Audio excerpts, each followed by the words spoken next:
one-stop shop for existing as a news publication on the web. So hosting, CMS, and then all of the tools for donor, member, advertising, newsletter, anything you can need. And our customer base is about 50% split, nonprofit, for-profit. So it's pretty much everyone is a fit for Newspack if you are a news publisher on the web. Hi, everyone. I'm Michael Ouimette. I'm the Chief Investment Officer of the American Journalism Project. We are a national venture philanthropy that works with about 40 nonprofit local newsrooms. I'll share a little bit more during my presentation, but we're really focused on nonprofits, specifically helping them grow and sustain revenue. And same here, Courtney Lewis, Institute for Nonprofit News. It's in the name. I primarily work with nonprofit newsrooms, but really ranging in size. I will say the majority of newsrooms that we serve that are in our member base are small. So with budgets under $500,000 annually, there are large ones, but also some pretty tiny ones that are doing great work. So Katie, you're up. What's the first tactic, secret sauce, or what would you like to share as ways you've seen newsrooms optimize their revenue? Yeah, sure. So I'm going to talk about first-party data. Just a quick show of hands. How many people know what first-party data is? Love it. How many people are using their first-party data in their monetization strategies? Love to see it. One over here. Okay. So ultimately, it's how now with Chrome deprecating third-party cookies, we're going to be even more reliant than we ever have been on first-party data. The problem in this space is it's hard to capture and then store all of that first-party data that you have. Typically, you need a CDP, a customer data platform, to hold all of that first-party data. Right now, it's likely fragmented across the many third-party platforms you use for newsletter, for donor programs, for member programs. So you have first-party data and it's being stored, but it's in a lot of different places. And so how you leverage that across platform, it's hard. I'm sure you know. And then using that to get the right message in front of the right people who are visiting your site, also really hard. How do you bring that data out of your email service platform back in onto your website to then target what you want them to target? What is their propensity to subscribe, propensity to donate? And how do you make sure that you're asking them the right thing at the right time? So that's for reader revenue. For advertising, utilizing first-party data there, because now in the coming months, year, we're going to see a shift in programmatic advertising toward more contextual targeting rather than relying on third-party data to target your users, get those high CPMs based on previous browsing history on the web. It's going to be more based on the content that they're viewing on your website, less targeted personally to them. From a direct sales perspective in advertising, making sure that, again, you're getting the right ads in front of those people, making sure that you have a high value proposition to your direct advertisers and who their audience is they're buying. It's hard. If you use Google Ad Manager as your ad server and you have just the standard non-paid version of Google Ad Manager, you likely know that targeting audiences is virtually impossible without the paid premium service of Google Audience Solutions. So how we're solving for that problem at Newspack is because we are just all in on how we leverage first-party data. Everything that a user, not everything, a lot of what a user does on your website, we are storing directly in BigQuery. So we're pulling in we're connecting to the APIs of your ESP. The donor member subscriber platform is built into Newspack as part of WooCommerce. And so we have all of that housed within our hosting and database, and we send all of it to BigQuery. So we're aggregating all of this data that's typically fragmented into one place and allowing all of that to be usable then on Newspack sites. So we can target custom calls to action based on what we know about a user. Are they already a donor? Are they already a subscriber or member? Are they logged in? What is their previous browsing history? What type of content do they like to read?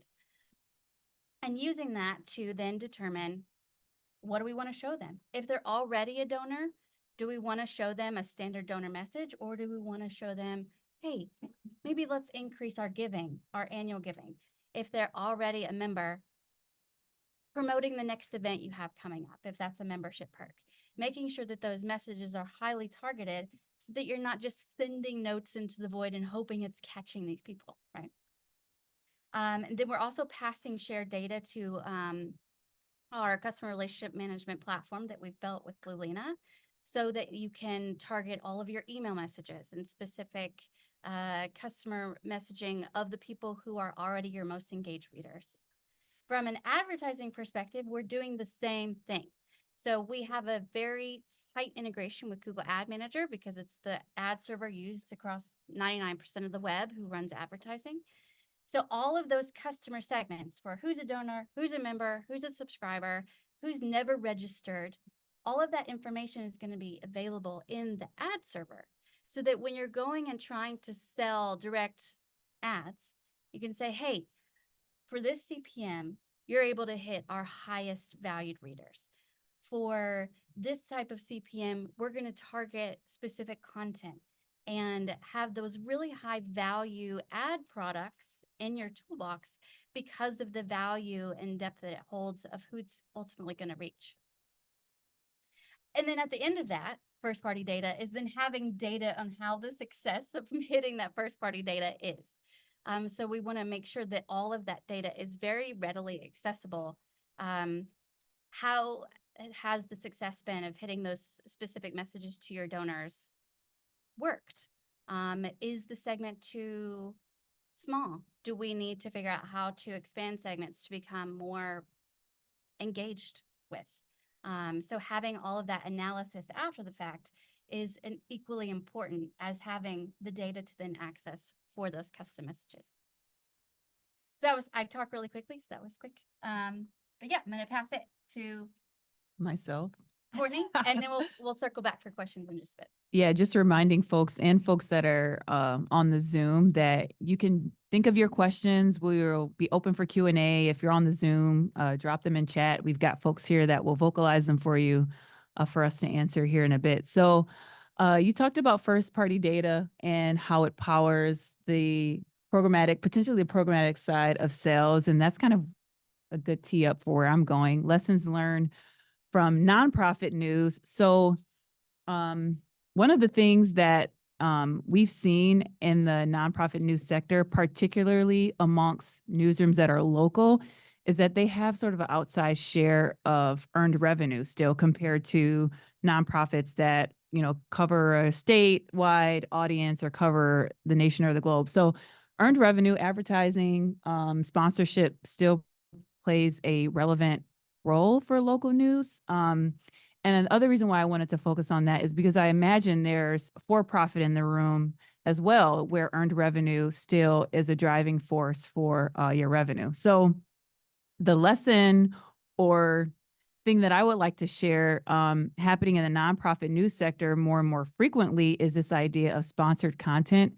I remember when I started in the field, which I don't know, it was probably like 2012 or 2013, like nonprofit media, there was no way nonprofit news organizations would entertain the idea of sponsored content. There was this aversion to that, you know, separation of church and state, but that's kind of changing because partially of what Katie signaled to is that clients and sponsors are, when they buy with nonprofit, they're buying for eyeballs, but one of the things they care about more is really the alignment with the mission orientation of that outlet, and the fact that the readers care about that mission, and them as a client can sort of have a halo effect by presenting their products, by presenting their services, like in the context of the news organization. Sponsored content is a way to really directly offer that value prop to a client. And so we're seeing people do that with sponsored stories. Again, this is just like a web story that appears in the feed or on the website.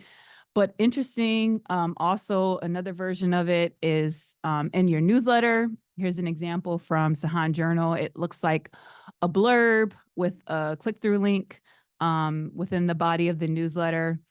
Another thing I've seen that's pretty cool is a headline link. So imagine like you're going to a website and then you see, you know, stories in a feed, and then you see a headline that's like a sponsored headline of like UNICEF, blah, blah, blah, blah, blah. But when the reader clicks on it, they don't click to a story, they click to UNICEF, but the headline is in the feed of your environmental coverage or whatever.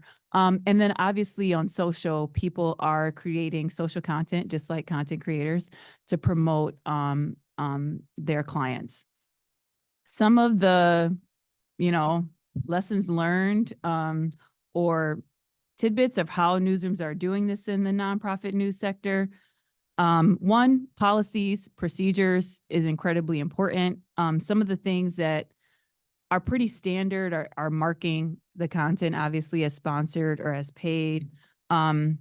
People will develop policies on the frequency in which, like the inventory, they don't want their sites or news products become oversaturated. The other thing that is pretty typical is newsrooms really do review and edit the content, and they impose like a right to refuse the content.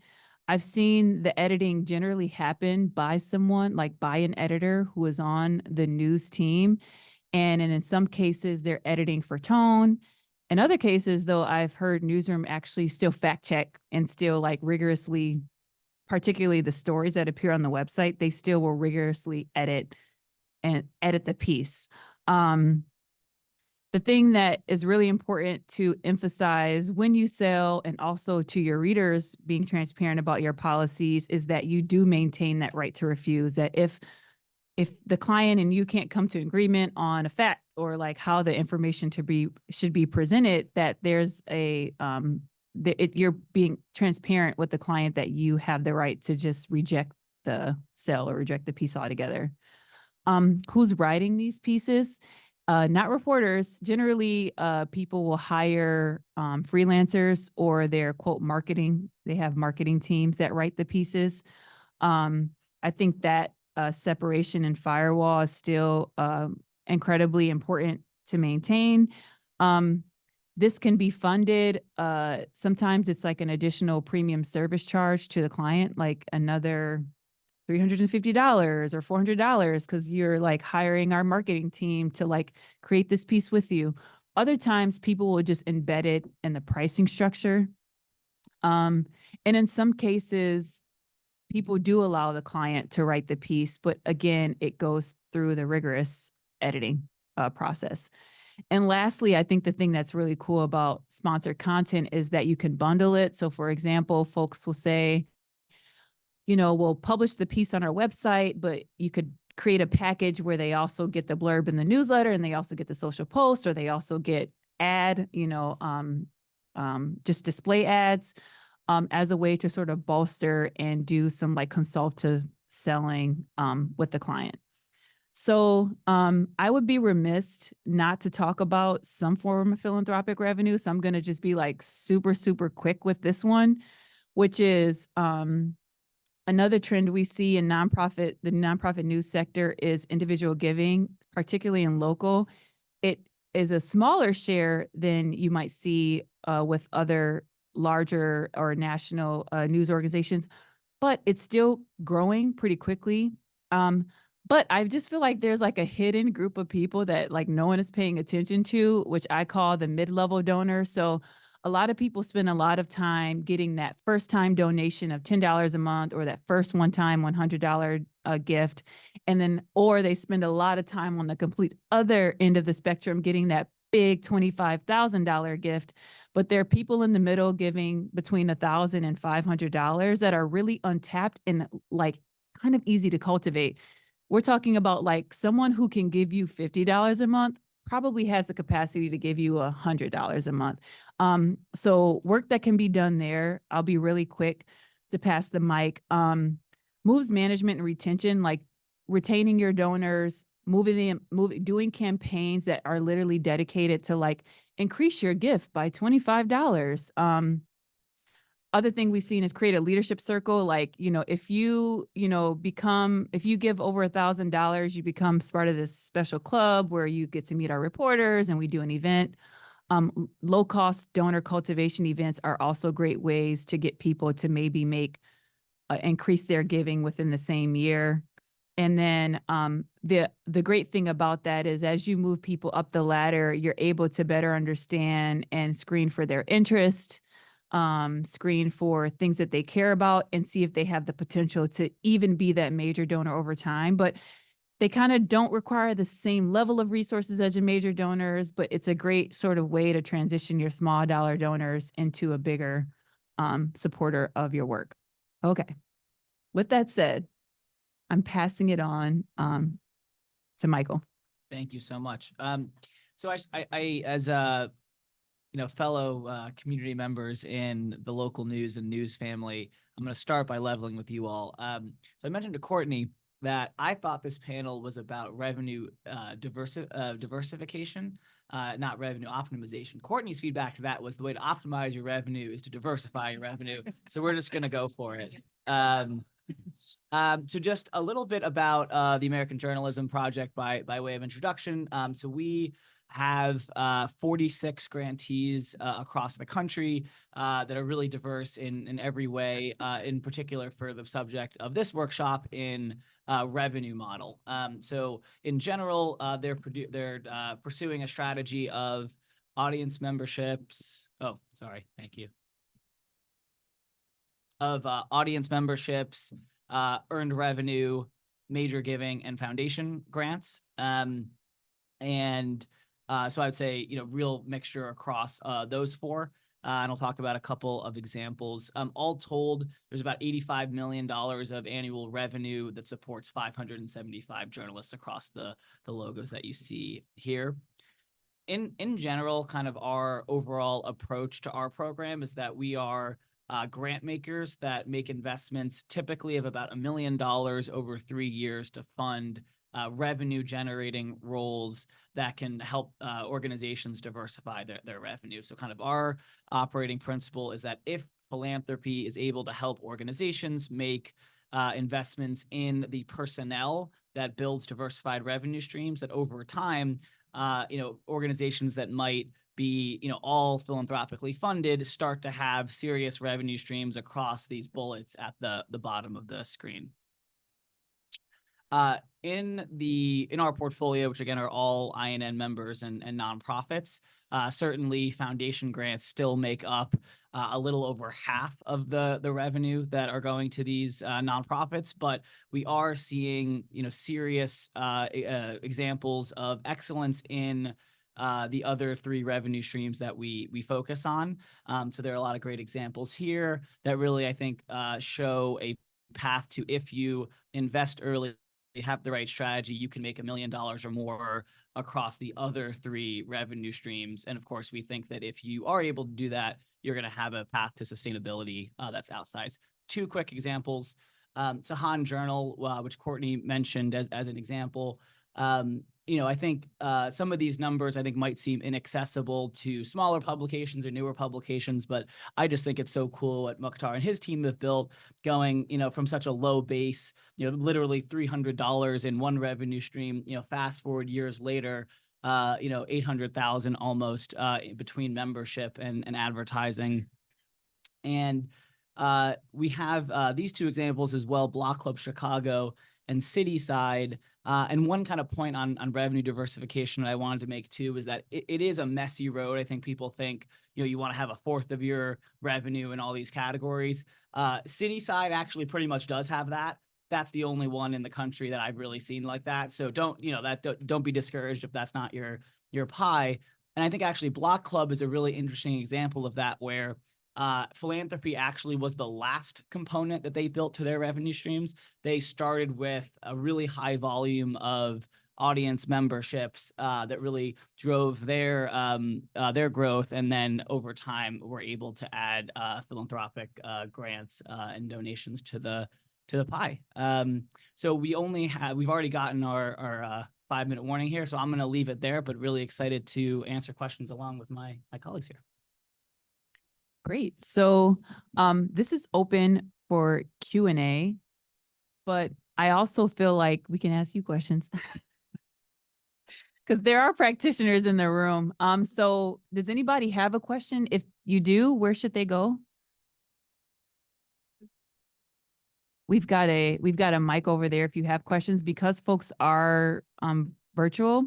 If you would just head over to that table with your question. You got to head over to the table. Or Trying to get some. Mary. Hello, hello. Okay.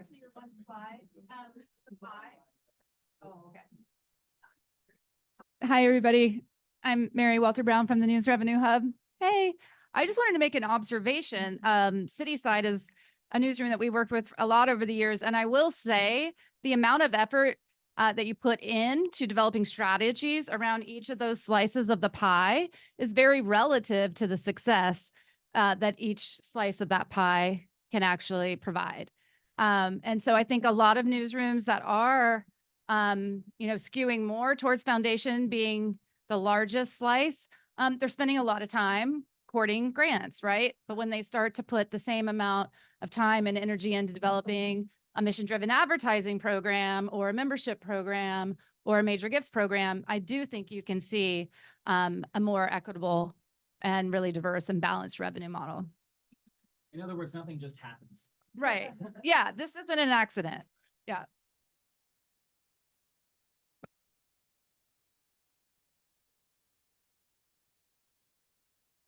if you would just, as you speak, if Yeah. you would just introduce yourself so folks Okay, on thank Zoom. you. Thank you. My name is Faisal Karim. I'm a JSK Journalism Fellow at Stanford University and also an exiled media entrepreneur and journalist from Afghanistan. So my question is that, does this foundation and philanthropies support exile media based in the United States? We know that the number of exile media are increasing in the United States from different contexts that are based in the United States. There's an idea or any plan to support for sustainability of exile media. Right now, I'm leading a group of exile media, a group of exile journalists based in the US and Canada. For example, my news agency is Afghanistan Women News Agency for reflecting women voices under the Taliban regime in Afghanistan. So is there any kind of support for exile media who are actually based in the United States? Thank you. And my next question is that how we can contact you, for example, for a start, for application or any submit and proposal. What is the process and how we can reach out to you to submit our concept? Thank you.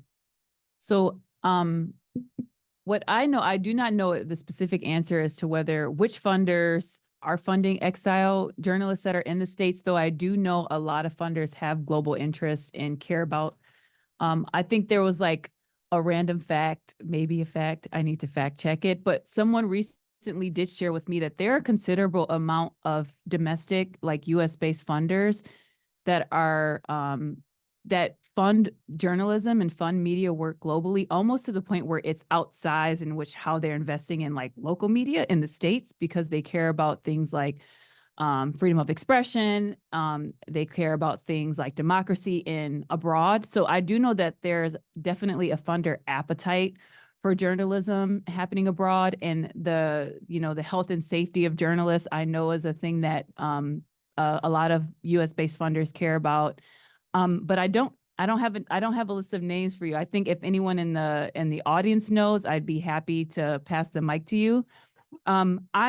INN is not a funder, neither is Newspack. AJP typically funds or does only fund newsrooms in the States, but I think your questions about how that even works would be of interest to some newsrooms that are based here.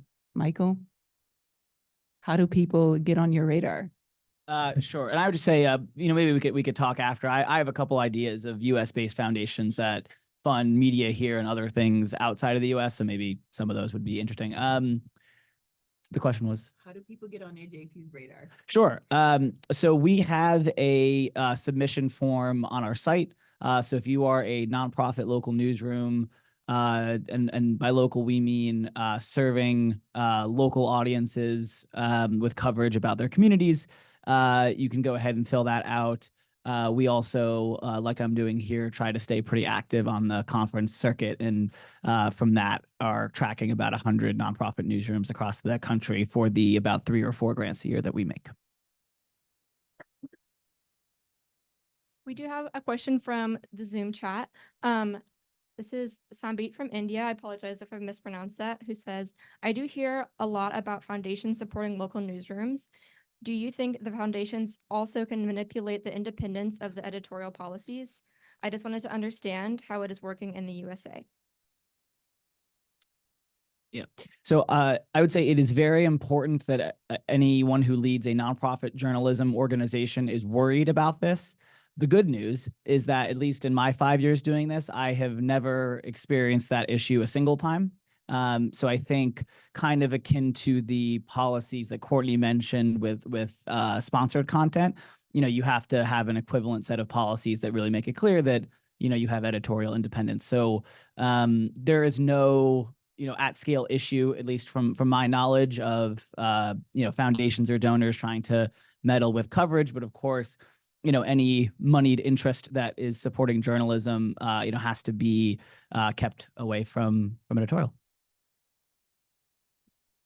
And I think it's just agreeing that editorial independence policies that are clearly communicated to your donors while you're cultivating them, and many of the reasons like why they value or interested in your work and why you have your trust with your readers is due to that.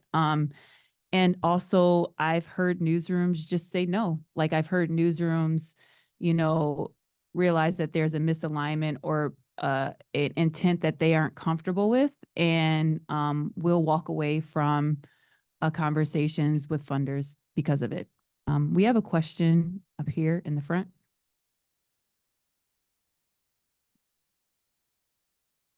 So I'm wondering, I saw on one of the slides that you would suggest doing some fundraising events, and I'm wondering what sort of fundraising events you would suggest. For mid-level donors? Yes. Okay. One that I thought, like I always say, like the thing with events is that they're time consuming and expensive. There was like a piece out recently where Evan Smith was talking about at Texas Tribune how trying to figure out like what that profit margin is for events is like really smart. So when you're doing a donor cultivation event, it doesn't need to be a gala. It could be very casual. Like one I thought was super interesting was if you have a major donor that has like a wine cellar, like you could have like just an informal like wine tasting with 15 to 20 people. Other things I've seen happen like can really be really specific to place. Like in Pittsburgh, Public Source will do like hikes because that's like a thing people like to do in Pittsburgh. They'll take their donors hikes, you might have something like that that is unique to your community that people are excited to view and see. But I think the idea, another smart way to think about donor events is things that you can secure in kind, like would the museum allow you to bring 15 folks for free as an in-kind contribution, or have, use a donor's home that's in like a beautiful space or a beautiful neighborhood. I think the idea around donor cultivation events is that they can be intimate and they don't need to be fancy if they're engaging and meaningful and memorable. Folks who also are in the audience that have answers to these questions, you're welcome to answer. Like if anyone has done a donor cultivation event concept that was successful. Hi, everybody. Hi, Courtney. My name is Ashley Woods Branch. I am from Detroit, from the Fund for Equity and Local News. And I have a comment and then I have a question. And they're two totally separate things. Katie, what you were saying about first party data, I think is so crucial. And I will say, I feel like we really need to raise the understanding in editorial newsrooms about the value of first party data, right? Like when I was with Outlier, we started targeting our low income housing guides, we use Google ads to target them. So when people were saying like Googling what do I do with my landlord? How do I find a down payment? Things like that. We were using, the ads to targets that could come up, and then we could retarget those people, right? Like, but it is, as someone who's been a coach, it is extremely hard when newsrooms don't even have the base level knowledge, to be able to do that. And I think we're just missing out on opportunities. So I just wanted to say that. So thank you. And then my question, I think, is for Courtney and Michael, and it kind of goes back to my experience being in Detroit, which is in a lot of communities, especially Black and brown communities, there aren't, those kind of like generational wealth, agents are not in their communities. And what I hear over and over again when I'm talking to these publishers is, I don't know who in my community would be a mid-level donor. I don't know people who make that kind of money. I don't run in those circles. I'm not on boards. So what strategies do you have for, is it going outside their communities and finding mid-level donors from outside of the community who see the value and fund them? Or, what is that? I just would, because that's something I think I don't always have a good answer to. That is a real challenge. So like another way to cast it, because this is a very real thing, the idea, demystifying how you cultivate a major donor. It's like a slow drip process and it's very relational. But if you don't have access to people with means and wealth, like even if you can identify who has capacity and has wealth to be a major donor and cares about your cause, you still need to know somebody that knows somebody that knows them, right? And so for some community, and then another thing I think is also a barrier, particularly for some leaders of color, are or even just some cultures, is like people are uncomfortable talking about money. People are uncomfortable asking for money. And like journalists are notoriously uncomfortable of asking people for money, asking people for help. But I feel like those are the things that do become barriers. One of the things that it's not an easy thing to do, but one of the things that we often point newsrooms to do is like around boards and task force. Like when you have a governing board, you need people that do represent the community you serve, that keep you on the straight and narrow of your service and your mission. But you also need people who have access and who can tap into circles that you as a publisher, and you as an executive director may not personally have. So but they care about the mission and they care about the work. And I think it is very realistic to understand that there might be individuals who fund your work that are not the target audience of who you're trying to serve. Michael, I don't know if you want to add there, or I was going to throw out a different question. No, I agree with you. Okay. Sure, please. Neil Chase from Cal Matters. So, in the old days, showing my age, you would go through the rival newspaper, right, tear out their ads and look at those ads and call those advertisers, right? So when I'm in a place, I live in Northern California, if I'm in a museum or someplace and there's a list of donors on the wall, right, the Art Institute, like you go through those names, and you just write them all down, and then you start checking in your circles and ask if anybody knows anybody. Like, you guys know a lot of people there. You will start to find people. But literally going after one person at a time, you just need that one person who wants to give you a sizable donation that makes a difference. So it's actually worth just kind of collecting names one at a time. We do have another question from the Zoom chat. Ninoska asks, I again apologize if I mispronounced, what experience can you share with Hispanic and or Latino newsrooms in the country? Anyone want to take that? I mean, I think again, in any scenario, like your revenue mix, kind of like what we're seeing on the screen, is going to have to make sense to the service and mission of your organization. Without knowing more, it's hard to really make assumptions to answer that question, because depending on, what country you're in, depending on if your newsroom is covering a particular issue, your revenue pie just has to make sense. And so what Mary shared about taking the time, like the effort that you put into your strategy on each of these segments sort of is what, and even through testing, it really is what become realized and what you're able to earn. but it is so contextual. So for one Spanish speaking audience in the Bay Area, like the revenue strategy for that may look completely different than if you're in a Latin American country. So it's just very hard to answer that question with specifics. But again, I think it's just responding and reacting to your market and your environment is the way forward. And then Nalani asked, I work for a profit newspaper. We rely on subscriptions and advertising for our revenue, and that number is shrinking. How can we add subscribers / the new generation of readers?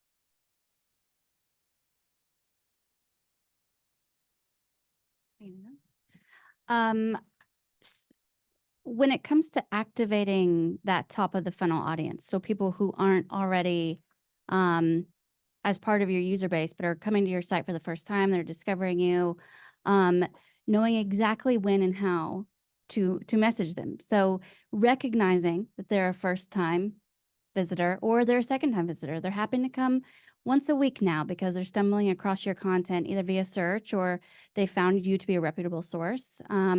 Making sure that you're hitting them at the right time with the right message. And with the younger generation, they're getting their news on TikTok or other social channels. And so I think making sure that you're not just relying on your website to activate readers, but engaging them, meeting them where they are. So if they're in email, if they're in social, making sure that you're there too, as I think would be my advice.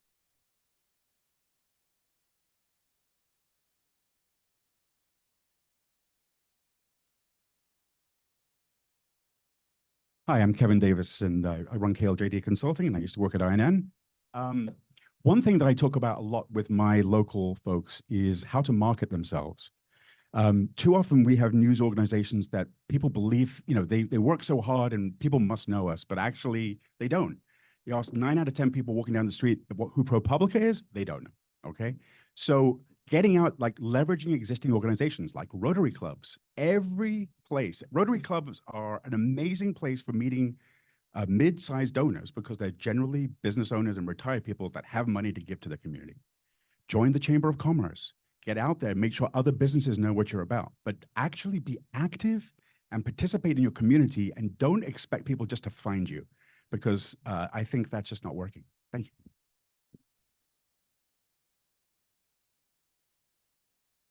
Hi, I'm Rebecca Newworth. I'm at Documented. Hi. Very quick piece of advice is from working with other nonprofits, I think go deep rather than going broad in terms of individual donor cultivation. Like a small dinner for 10 people around someone's table is much better than like a huge event that costs a tremendous amount of money and that you have to fund. But the question actually is whether there are ways for groups like each of yours and others that are aggregators and sort of out there communicating in the world to speak with businesses and help support the idea that advertising in local media to get depth is actually a very important social good that sort of can add to their reputation. I wonder if there's a way that we could sort of shift the norms on that just a little bit. It would make a huge difference. Some sort of client campaign, corporate campaign. I've seen it happen in, you're probably familiar with this because the work that's being done at CUNY in New York, where people are, advocating for policies where like governments have to do a certain amount of percentage of their advertising spend with local newsrooms. There's also policy ideas where organizations or small businesses sort of receive a credit to spend through a local media. Those are other ways to like pull those levers. I think the work that we can do as like aggregators or people or networks is figure out if there is an opportunity around scale. So like, a small newsroom may not be an interesting client to a big corporation like Target, but if there's 50 of them across the country that are all serving rural communities, like, is there something there? That is something INN is exploring. We're not the only ones. URL Media does network buys for their outlets, but I think the opportunity might just be in trying to create an economies of scale that corporations can pay attention to. And like you shared with what's going to be changing with Google, you're going to see sponsors really looking to figure out, well, how do I get my national message aligned with, outlets where I know my information is going to reach people who care about the environment or who care about this. And so that's a potential opportunity as well.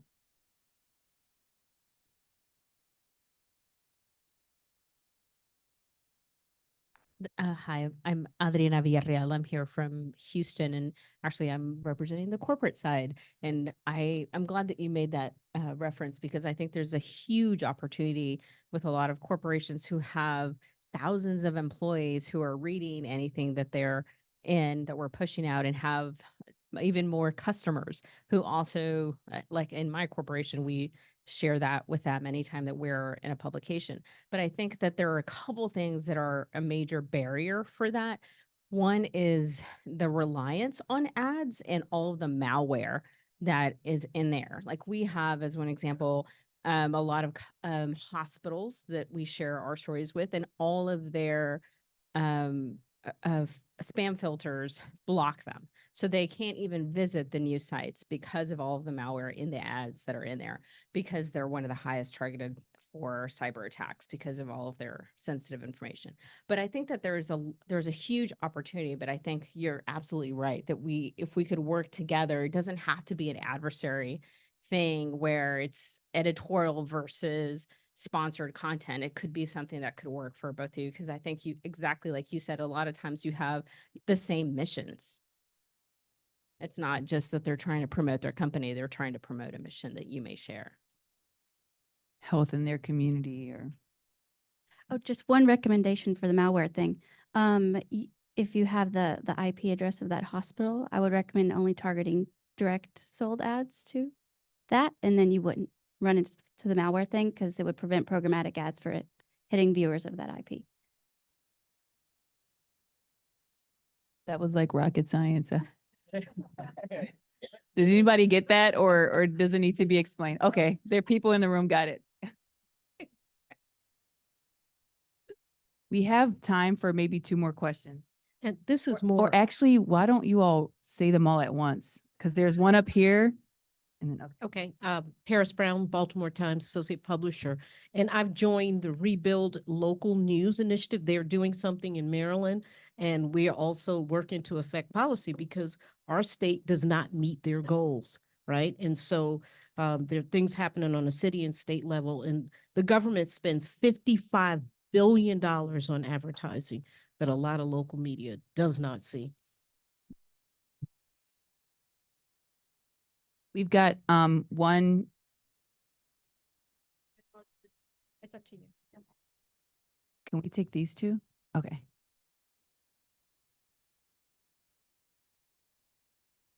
Hi, my name is Ryan Single. I work for Outposts Publishers Cooperative. We do tech-based stuff for membership-based publishers, and just wanted to share one tactic that we've seen work for our publishers, which is going for institutional subscription. So being able to get businesses to not only advertise, but then to buy a subscription for everyone in their company. It's a great idea. Corporate giving, like corporate matching. Another great idea. Hi, this is Cassie, I work in development at Texas Tribune. My question for you all, thank you for being here today. What revenue stream in the next maybe 5-10 years will we see on some of these pies? In other words, what is a promising stream that you all are watching? Public funding. I think public funding is, you said how many years? Yeah, probably 5 to 10 years. I think public funding in some form, either at the state level, maybe the federal level, but certainly at the municipal and state level, that's would be my bet.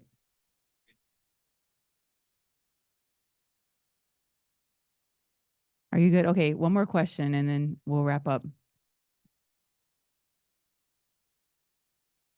Jeff Garcia, also documented from New York.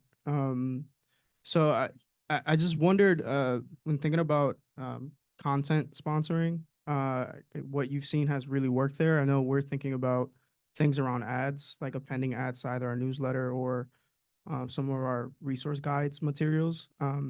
But I also feel like the underlying barrier there is just brand awareness. And so if you've seen anything that can help simultaneously start boosting your brand awareness, or a strategy to help boost your brand awareness so that you have more cachet when you're asking folks if they want to like place ads on your products, I guess. Yeah. One pitch like that some clients really like. So there's one direction where you are publishing the story of the client, but there's another thing you can add to your package that is kind of like, what do you call it? There's like a hard value and then there's like a halo value. I can't remember what it's called. An intangible value is for the client to be able to like basically show and tell how they're investing in you, which builds your brand and also helps them to say like, hi, we are a proud sponsor of Documented. And then they would be promoting that message to their consumer and their client to say, look at all this good work we're doing over here. So I think sometimes I've seen like people put that in their package that give the client rights to promote their investment in your organization. And generally out of that, it's kind of like a win-win situation. We love to hire people who are new to the US. There's something message I want to say documented. Yep. Great. Okay. So with that, thank you all for your time. Really appreciate your questions and ideas.